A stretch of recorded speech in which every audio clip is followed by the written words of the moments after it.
दोस्तों नमस्कार।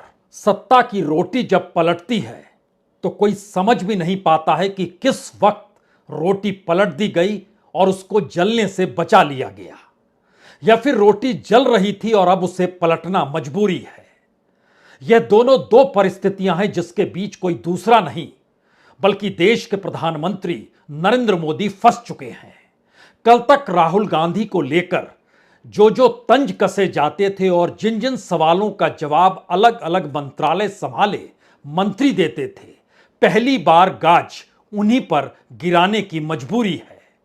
क्योंकि जब चुनाव में जाना है और चुनावी वर्ष शुरू हो चला है तो मैसेज इस देश के सामने ऐसा जाना चाहिए, जो गलती हो गई उसके लिए माफ कर दीजिए।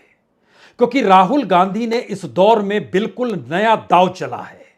याद कीजिए 2019 तक वह बुद्धिजीवियों के बीच यानी इंटेलेक्चुअल के बीच उनकी मौजूदगी रहती थी, लेकिन इस दौर में राहुल गांधी की मौजूदगी उन प्रोफेशनल्स के बीच में है, उन लोगों के बीच में है, उन आम जनता के बीच है, जहां से एक ही आवाज निकल रही है कि दरअसल मोदी सिस्टम ने इस देश का बंटाधार कर लिया है और उस बंटाधार देश को अगर संभालना है तो इसे समझना जरूरी है। उससे पहले जान लीजिए सिस्टम हमारा है क्या। तो राहुल गांधी चाहे बंगलोर की बसों में घूमे, चाहे वह उस स्कूटर के पीछे सवार हो जाए जो स्कूटर वाला घर घर सामान पहुंचाता है, या फिर स्कूटर और मोटरसाइकिल ठीक करने वाले मैकेनिक के बीच में जाकर बैठ जाएं, चाहे वो ट्रक ड्राइवरों के साथ सफर करें, चाहे वो खेत खलियान में नजर आने लगे और धान की बुआई करते हुए नजर आए। इस दौर में अलग अलग मुद्दों के आश्रय जरा परखने की कोशिश कीजिए। राहुल गांधी ने जिस जिस मुद्दों को उठाया उस मंत्रालय को संभाले हुए मंत्रियों ने राहुल गांधी पर तंज कसा।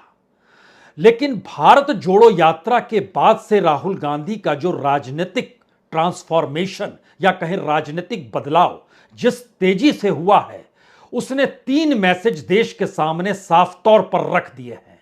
पहला मैसेज तो यही है कि राजनीति बिना सरोकार के हो नहीं सकती है, यानी आपके अपने जिंदगी के सरोकार आम लोगों के साथ होने चाहिए। दूसरी बात है, उन आम लोगों के साथ सरोकार आपके तभी होंगे जब आप उनके दर्द में शरीक होंगे। और तीसरी बात यह है कि अगर आपके भीतर कोई सवाल है तो उन सवालों को सुनने के लिए सत्ता मौजूद है, यानी नेता मौजूद है। तो क्या यह परिस्थिति मोदी सरकार के साथ जनता के बीच कटती चली गई? और शायद यही वजह है कि मोदी अब जिस मंत्रिमंडल का विस्तार करना चाहते हैं, जिस मंत्रिमंडल को फेंटना चाहते हैं, उसकी फेरिस्त एक एक करके अगर आप समझना शुरू कीजिएगा तो वह दर्जन भर मंत्रालय फिलहाल उस कटघरे में खड़े हैं जहां के मंत्रियों को हटाया जा सकता है, बदला जा सकता है।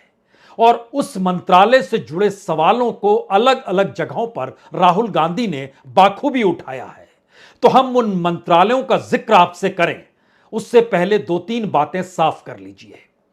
क्या राहुल गांधी का प्रभाव राजनीतिक तौर पर इतना ज्यादा होने लगा है कि मोदी सत्ता घबराने लगी है? क्या वाकई जिन सवालों को लेकर जो संवाद अलग अलग जगहों पर राहुल गांधी कर रहे हैं वह शायद सरकार के लिए मुश्किल हालात बनाते चले जा रहे हैं? और तीसरी परिस्थिति है कि अभी तक जिस रूप में इस देश को चलाया, अगर लगातार विपक्ष उस आवाज को उठा रहा है और जनता भी उसे समझने लगी है, तो क्यों नहीं एक झटके में उसका दोषारोपण उन्हीं मंत्रालयों को संभाले मंत्रियों पर कर दिया जाए, जैसे कर्नाटक में मंत्रियों को टिकट नहीं दिए थे, जैसे गुजरात के भीतर मुख्यमंत्री से लेकर हर मंत्री को बदल दिया गया और कुछ को चुनाव मैदान में उतरने से भी रोक दिया गया।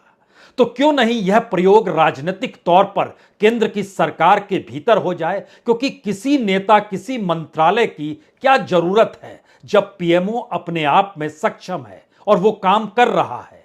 और जाहिर है इस दौर में सारे आरोप प्रत्यारोप और किसी पर नहीं, प्रधानमंत्री मोदी पर ही आए हैं। तो क्यों नहीं समूचे मंत्रिमंडल को इस तरीके से फेंटा जाए जिसके बाद चुनावी वर्ष में जब चुनाव मैदान में मोदी अपनी सत्ता के साथ उतरे तो मंत्रियों के चेहरे 3 बातों पर गौर करें। पहला, मंत्री वह बने जिसकी अपनी राजनीतिक जमीन अपने इलाके में मजबूत हो, यानी जिसकी राजनीतिक पहुंच और पकड़ हो, उन नेताओं को लेकर आया जाए। दूसरी परिस्थिति कहती है कि जहां जहां कमजोर हैं या जिन जगहों पर विपक्ष की चुनौती है, वहां से चंद ऐसे लोगों को लेकर आया जाए जिसके जरिए वहां राजनीतिक जमीन मजबूत हो जाए। और तीसरी परिस्थिति साफ कहती है कि सीधे तौर पर जो भी टेंटेड है, जिस पर कुछ आरोप लगे हैं, जिसने कोई काम नहीं किया है, जिसके मंत्रालय को लेकर बहुत सारे सवाल जनता के भीतर परसेप्शन के तौर पर उठने लगे हैं, अब उसे बदल दिया जाए। जाहिर है ऐसे में पहला नाम देश के वित्त मंत्री का आएगा, वित्त मंत्री निर्मला सीतारमण। बैंकों का फ्रॉड हो, बैंकों के जरिए मर्जर के बाद भी स्थितियां नाजुक हो, एनपीए का बढ़ना हो, रिटर्न ऑफ करना हो, आरबीआई को लेकर जो सवाल लगातार बढ़ती महंगाई पर नकेल न कस पाने को लेकर उठ रहे हो, और इन सारे चीजों की परिस्थिति में कॉरपोरेट अफेयर्स का जो सवाल हो, ये सारे सवाल उलझन में डालते हैं। तो क्यों नहीं वित्त मंत्री को बदल दिया जाए। मुश्किल तो चीन को लेकर भी है, जहां पर राहुल गांधी ने सवाल उठाया था और देश के डिफेंस मिनिस्टर ने कुछ तंज भी कसा था, तमाम मंत्रियों ने तंज कसा था, प्रधानमंत्री तक ने कहा था ना कुछ एक जमीन पर कब्जा है ना है। तमाम सैटेलाइट की तस्वीरें आई, तमाम सवाल जवाब होते चले गए।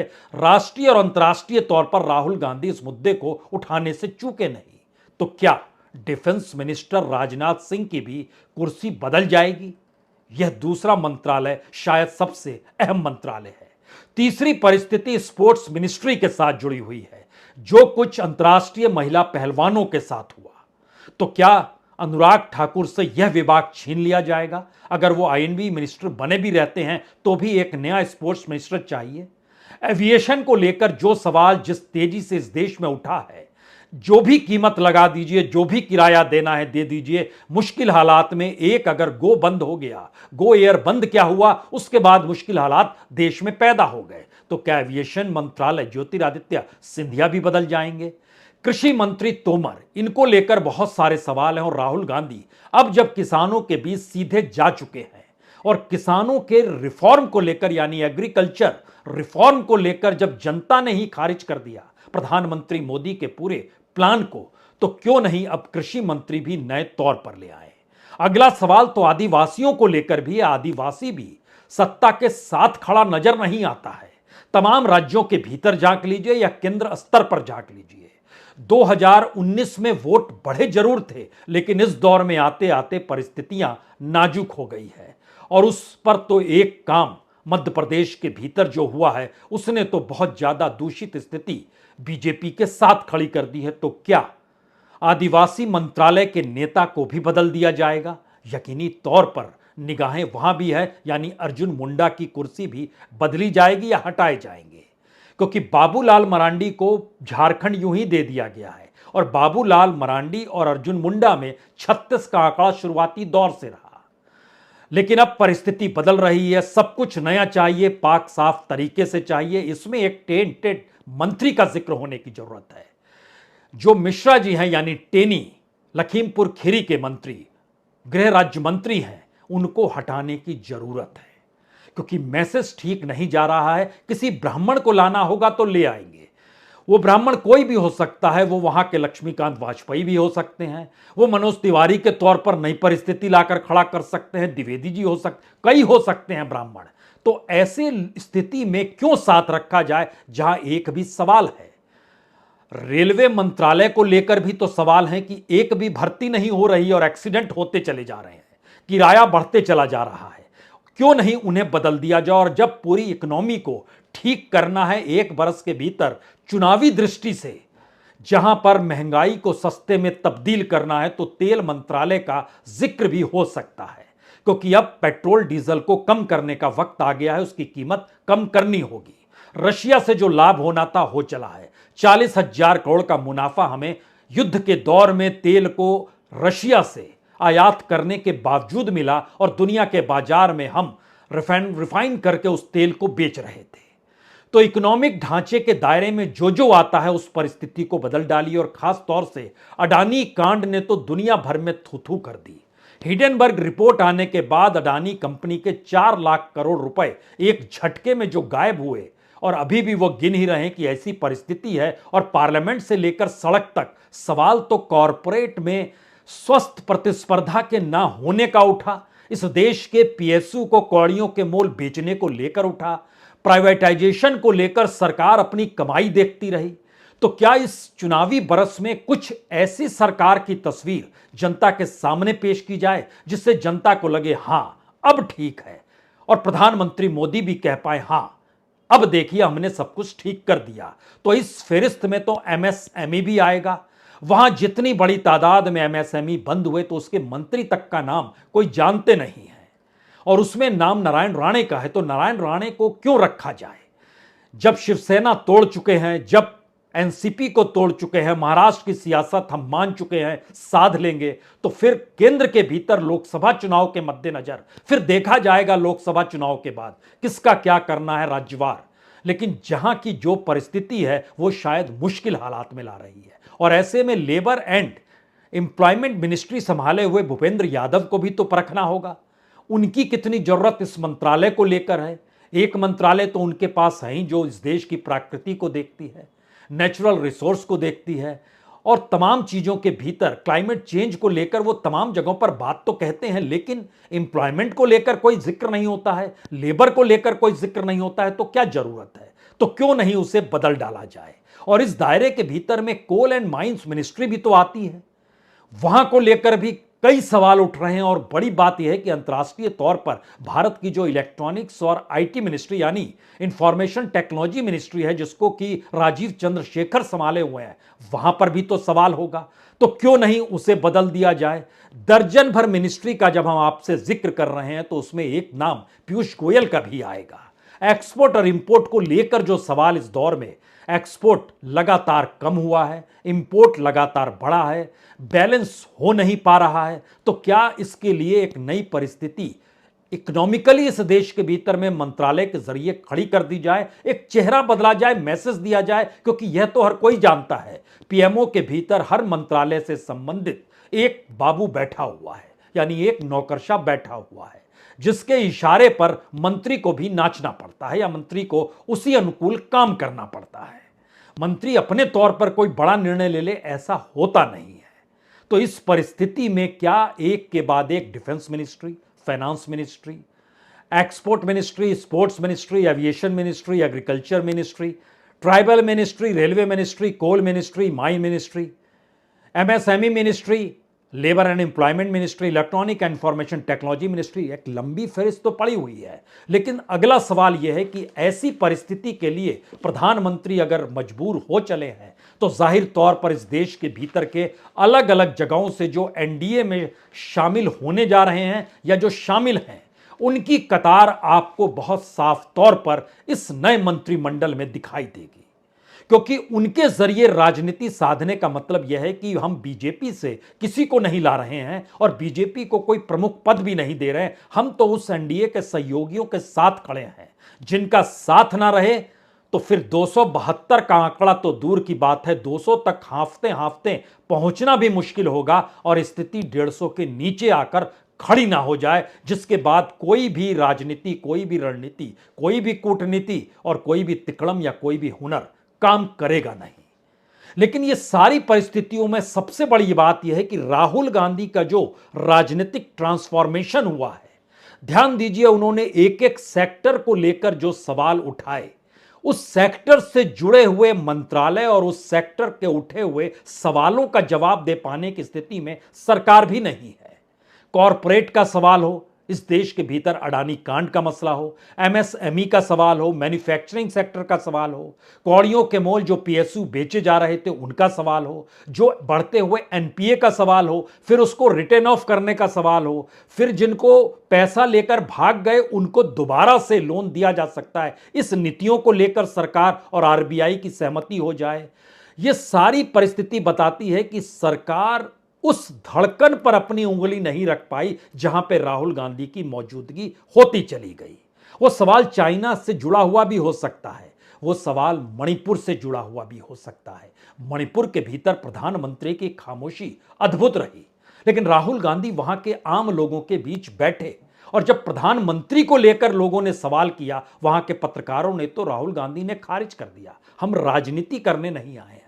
यानी ट्रांसफॉर्मेशन की यह परिस्थिति साफ बतलाती है कि भारत के भीतर सत्ता से टकराते हुए राजनीति करना शायद लोगों को अच्छा नहीं लगता है, लेकिन मुद्दों के आश्रय और मुद्दों के साथ खड़े होकर लोगों के बीच पहुंच जाना, लोगों को राजनीतिक तौर पर खड़े करके सत्ता को चुनौती देने की स्थिति एक झटके में लाई जा सकती है। और यही हो रहा है।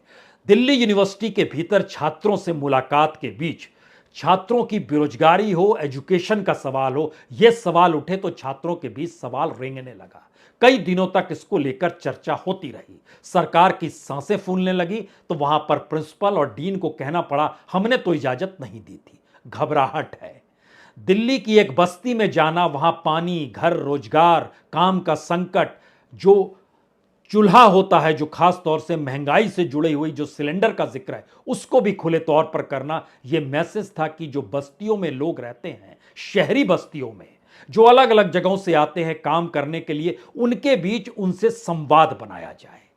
यह स्थिति राजनीतिक तौर पर चुनौती देती है मोदी सत्ता को, क्योंकि वह अपनी उपलब्धियों का पिटारा लेकर ही घूम रही है। और इसीलिए ध्यान दीजिए, ट्रक ड्राइवर के साथ बैठकर क्या जिक्र था, उनकी जिंदगी की जद्दोजहद पर जिक्र था। दिवाली हो, घर नहीं जा सकते हैं, बोनस नहीं मिलता है, दिन रात ड्राइवरी करनी पड़ती है। तो जो मंत्री हैं उन्होंने क्या कह दिया, गडकरी साहब ने कह दिया, अब हम एसी केबिन बना देंगे ड्राइवरों का। यानी जब अमेरिका के ट्रकों पर भी सवार हो गए और वहां पर स्थिति देखी परखी, लेकिन वहां यह भी देखा कि ट्रक का मालिक जो होता है वो ड्राइवर ही है। और यह सवाल होते होते कहां पर उठा? यह सवाल उठा जब मोटरसाइकिल और करोल बाग के इलाके में दोपहिया वाहनों को जो ठीक करने वाले मैकेनिक्स हैं, जिनके पास हुनर है, वहां जाके यह सवाल उठा सुपर मैकेनिक के नाम पर कि आपका हुनर है लेकिन आपकी कोई फैक्ट्री नहीं है, आप किसी कंपनी के मालिक नहीं है, आप हमेशा से यही रह जाते हैं। यानी जो सवाल कॉरपोरेट को लेकर, स्वस्थ प्रतियोगिता को लेकर उठा रहे थे कि आप अपने दो चार मित्रों में ही सब कुछ क्यों देते हैं, राहुल गांधी ने एक झटके में उसका ट्रांसफॉर्मेशन उन मैकेनिक्स के साथ कर दिया कि आप मालिक क्यों नहीं हो सकते हैं। तो क्या भारत के भीतर में जिस कॉरपोरेट इकोनॉमिक के आश्रय प्रधानमंत्री मोदी अपनी इकोनॉमी को संभाले हुए हैं, और एक वक्त कांग्रेस भी उसे संभालती थी, लेकिन पहली बार उस कॉरपोरेट इकोनॉमी से हटकर उस सामाजिक या समाजवादी दायरे में खुद को खड़ा करके एक वृहद तौर पर लोगों को साथ जोड़ना और उनको उस हिस्सेदारी में लाकर खड़ा कर देना जहां पर कोई सोचता नहीं था, ऐसी परिस्थिति पहली बार आई है। और ऑटोमोबाइल इंडस्ट्री में पैसे वाला ही मालिक क्यों होगा, जो मैकेनिक है, जो हुनरमंद है, वो मालिक क्यों नहीं होगा, यह सवाल उठा है। जो बुआई कर रहे थे धान की, उसमें यह सवाल जरूर उठा कि बहुत सारे कैमरे थे। कैमरे तो प्रधानमंत्री के इर्द गिर्द भी रहते हैं, तो क्या उससे तुलना की जाए? शायद नहीं। इसलिए नहीं क्योंकि पास में सिर्फ कैमरा है, ना कोई दिखाने का माध्यम है, अपने माध्यम से ही चीजों को दिखाना और परोसना है। मीडिया भी साथ खड़ी हुई नहीं है। तो लोगों के बीच सिंबॉलिकली इस देश के भीतर में कांग्रेस का कोई नेता अगर जा रहा है तो उसको किस रूप में दिखाया जाए और यह मैसेज राष्ट्रीय अंतर्राष्ट्रीय तौर पर कैसे गूंजे कि भारत के भीतर में जो राजनीतिक बदलाव की सोच है वो जनता के भीतर से तभी आएगी जब जनता को महसूस होगा कि उसकी जिंदगी सत्ता बदलने के साथ बदलेगी। क्या ये सोच इससे पैदा हो रही है? शायद हो रही है। हम इसका सवाल इसलिए उठाना चाहते हैं क्योंकि देखिए, पहली बार जाति के आधार पर भी कुछ सवालों को राहुल गांधी ने उठाया है। जाति के सवाल का मतलब बहुत साफ तौर पर यह है कि जिसकी जितनी जनसंख्या उसको उतना हक मिलना चाहिए। और इतना ही नहीं, इस बात का भी जिक्र खुले तौर पर उन्होंने किया कि जो केंद्र के कर्मचारियों के भीतर OBC, schedule caste, schedule tribe और ओबीसी है, यह सिर्फ 7% है, जबकि इनका आबादी तो ज्यादा है। यानी अब उस राजनीति को भी साधने के लिए सरकार के भीतर के ही परिस्थिति को उभारने से राहुल गांधी कतरा नहीं रहे हैं। और जब हम आपसे जिक्र फाइनेंस मिनिस्ट्री का कर रहे थे तो हमारे भीतर 2-3 सवाल और थे। इस दौर में हमने देखा बैंकों का फ्रॉड बढ़ा, लेकिन जानकारी निकल कर आई कि जीएसटी के जो खाते खुले हुए हैं इस देश के भीतर में, वह तकरीबन करोड़ों में 1,39,00,000 खाते हैं जो टैक्स पेयर के रजिस्टर्ड जीएसटी खाते खुले हुए हैं। उसमें से संदिग्ध खातों की जांच जो की थी केंद्रीय अप्रत्यक्ष कर और सीमा शुल्क बोर्ड ने की थी, यानी सीबीआईसी ने की, और उसने देखा कि 69,000 खातों को जो परखा गया तो उसमें तकरीबन 25% जीएसटी खाते जो थे वो मौजूद ही नहीं थे, यानी फ्रॉड थे, और उनके जरिए 15,000 करोड़ की टैक्स चोरी गायब हो गई। तो क्या 17,000 फर्जी खाते सिर्फ 69,000 खातों में से जांच के बाद पता चला? तो एक फ्रॉड सिस्टम इस देश के भीतर चल रहा है। और उसके साथ साथ यह भी सवाल है कि जीएसटी का खाता खुलवाना और जीएसटी के अधिकारी जिस लिहाज से उसमें वसूली करते हैं वह भी लोगों के भीतर सवाल है। फिर सवाल यह भी था कि अगर टैक्स चोरी ऐसे हो रही है तो क्यों नहीं इसको मनी लॉन्ड्रिंग के दायरे में लिया जाए? नहीं, उसी ईडी के हवाले अब कर दिया गया, कल ही नोटिफिकेशन आया। यानी जो हो रहा था उसमें अभी तक जो लूट मची हुई थी, जो सरकार के अनुकूल के ब्यूरोक्रेट्स थे या खुद को सरकार के अनुकूल करके एक सिस्टम को इस तरह बना दिए थे, राहुल गांधी ने उस सिस्टम की पोल पट्टी खोल दी, उसको उभार कर रख दिया कि यह सिस्टम आपका ऐसे काम करता है। क्योंकि बैंक फ्रॉड के मामले देखिएगा तो पार्लियामेंट में जानकारी दी गई थी 2017 से 2022 तक 98,952 करोड़ बैंक फ्रॉड हुआ है, और इसमें विलफुल डिफॉल्टर जो थे, जिन्होंने पैसा लेके नहीं लौटाया, कहा हम नहीं लौटाएंगे, वो रुपए थे 92,570 करोड़ रुपए। और इस बरस जो पिछला फाइनेंशियल ईयर बीता है, आरबीआई की फाइनेंशियल फाइनल रिपोर्ट जो बतलाती है ईयरली, उसने जानकारी दी कि 13,530 फ्रॉड केसेस सामने निकल कर आए, जिसमें 28,792 करोड़ के फ्रॉड फिर हो गया। यह जो पूरा सिस्टम अपने तौर पर रेंग रहा है, उसके भीतर एक एक चीजों को उभारना, मसलन एलआईसी का सवाल राहुल गांधी ने उठाया, तो क्या एक झटके में चीजें निकल कर आई कि मई 2022 में जो मार्केट कैप था वो 5,48,000 करोड़ का था, और मई 2023 में बरस भर के भीतर मार्केट कैप जो था वो घटकर 3,59,000 करोड़ पर आ गया, यानी 2 लाख करोड़ रुपया लगभग कम हो गया। यानी उस दौर में राहुल गांधी ने ट्वीट किया था। हमें इसलिए इसको बताने की जरूरत है क्योंकि एक दबाव है सरकार पर, और दबाव में भी सीधे निशाने पर राहुल गांधी इसलिए सरकार को ले रहे हैं कि वो समझ गए हैं कि जनता के भीतर का जो आक्रोश है उसको अगर राजनीतिक शब्दों में ढाला जाए और जनता को राजनीतिक तौर पर मैसेज देने को कहा जाए तो उसी अंदाज को सामने उभारा जाए। यह 2019 की राजनीति में नहीं था, क्योंकि जब उन्होंने एलआईसी और इसका जिक्र किया, अडानी कांड का जिक्र किया, तो उन्होंने 2 लाइन लिखी, बड़ी इंपॉर्टेंट लाइन है, साहेब का बस एक ही फोकस, सेठ को कैसे बचाएं, चाहे जनता की कमाई लुट जाए, चाहे शेयर धारकों का निवेश डूब जाए। साहेब कौन है, सेठ कौन है? जब इन परिस्थिति को समझिएगा तो इसके बाद अब आप समझने की कोशिश कीजिए कि जो राहत और रियायत का जो बरस है वो बरस अब सत्ता के लिए शुरू हो गया है। शायद इसीलिए जो एसी का ट्रेवल था उसकी कीमतें 25% घटाने का प्रस्ताव हो गया कि महंगा नहीं रखें। अब आने वाले वक्त में जो पेट्रोल डीजल है उसकी कीमत कम होगी। आने वाले वक्त में जो हेल्थ और एजुकेशन से जुड़ी हुई फीस है उसको कम करने का प्रावधान की दिशा में ये बढ़ने वाले हैं।